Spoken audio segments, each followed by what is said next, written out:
So, Chelsea, these are going to be back-to-back episodes, so it's fairly clear that I apparently have taken an environmental approach once again, as I generally do, when it's going to be bad news. And this is probably bad news. At this point, we don't know for sure, but it's probably bad news. Okay. This comes from foodmanufacture.co.uk. Oh, shit. Written by Bethan Grills on July 2nd, 2024. Article title, Fiberglass Found in Oysters and Mussels.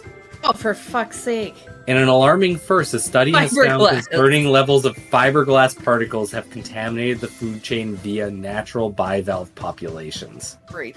So, not just plastic we got to worry about now, apparently. The study, a joint effort from the University of Brighton and Portsmouth, revealed that fiberglass or glass-reinforced plastic, GRP, which is used in boat manufacturing, has been breaking down and contaminating coastal waters. The GRP particles have been detected in the soft tissues of oysters and mussels collected near an active boatyard in... I'm going to take a guess at this just because I suck at British. It says Chichester, but it might also just be Chester in how they pronounce words in Britain. I don't know for sure. They're words, they just elude me. A popular sailing destination in South England. Using micro-Raman spectroscopy, the researchers found up to 11,220 fiberglass particles per kilogram in oysters and 2,740 particles per kilogram in mussels. The material has been used widely in boat manufacturing since the 60s and previously been considered durable and harmless, but the researchers say these findings raise both urgent environmental and health concerns. While durable, the material is difficult to dispose of and often ends up being abandoned or improperly discarded. The tint particles then make their way into the water. This is particularly rife during the peak boat maintenance, usually winter seasons.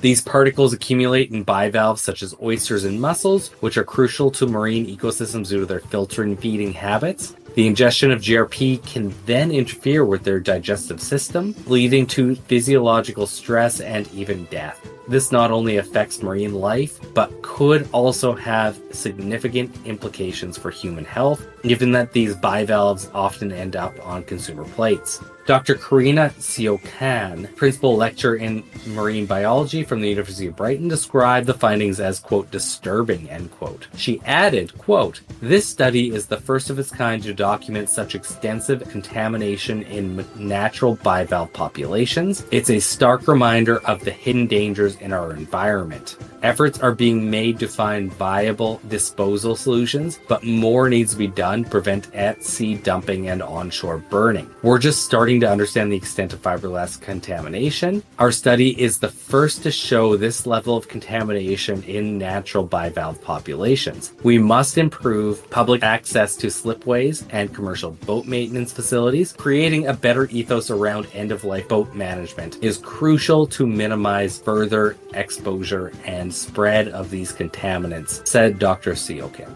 For now, the discovery serves as a wake-up call for the boating community and environmental regulators. And that's the end of the article. That was surprising in my mind. I had never heard of... We focus a lot on plastic. We talk a lot about plastic. So to hear that not only are vaginas worried about non-plastic, so too are our yonic friends in the sea, the mussels and the oysters.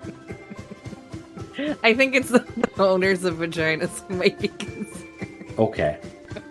But few things stick out to me on this. Number one, I don't think I can get away from the fact that I'm putting plastic and chemicals into my body at a concerning and alarming rate at this point. I don't think I can get away from it, even if I was trying to. Oh, we can't. I feel like we can't. Nobody, I don't think in their right Nobody mind is intentionally putting plastic in their body. I don't think. Nobody.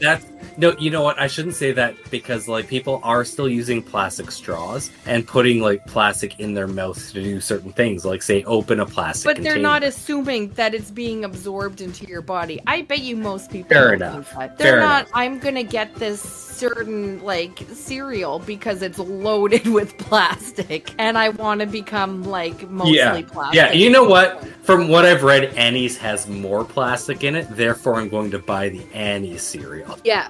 Nobody is saying that. Yeah, I don't think a single person... And especially like, Annie's has what the do you organic do? plastic. plastic in it that I need. That was my next point. Even organics, even if you're like, I'm going to eat organic to get away from all of this stuff, I mean, it's worsened sometimes. So there's not any action that you can take. If you're saying, you know what, I don't want plastic in my body, there's not literally any single way that you can get away with it. And it's not just the food we eat, it's literally every single part of our life that is putting plastic into our bodies at this point. That's the first takeaway. Second takeaway, they're concerned about boating because of the oysters, but have they been reading the news about the orcas? Well, I think the orcas have actually been reading these, maybe. I think so too. That was my next point. Maybe they're the ones looking out for us. And people need to be looking at these studies That's why coming they're out. the symbol of the podcast. That's why they're our symbol of the podcast. They are the people's whale. The people. Sorry, the common man. The common man's whale. The common. Who are the people? Not the boats, not the billionaires. They are not their whale. They're our whale. Yeah. No. What's his name? Twain is the whale of the billionaires. We all know that. It's true. It's true. We all know that. He told us. That racist piece of shit, Twain. Sorry. Had to be said. Number 3, no comment on the actual oysters and mussels that we talked about on this episode. And I'll leave it at that. Those are my 3 comments because I have to number all my sentences now. Yeah. And Chelsea, I do think it's important that I just add this one piece of information because you said there's nothing we can do about the plastic. Well, we did actually talk about this. And yes, in fact, giving blood and or donating plasma does in fact help remove plastic from your body, or just cutting your veins to allow that blood to freely leave your body in a responsible way. Will also help. It wants out. I am not condoning this in any way, nor is the podcast, but please go donate. Well, sorry, that part of just letting it out freely. Please go to the blood donation places and do those things that you need to do because they're very good for your body. Yeah, we're getting kickbacks from Taylor's blood filter right now. Yeah, so, the blood filtering guy, he's doing a great job. And anyhow, if you're doing this on your own right now, you better survive these next 48 hours because you got to be here for this next episode. Yeah. Number 4 sentence. Bye.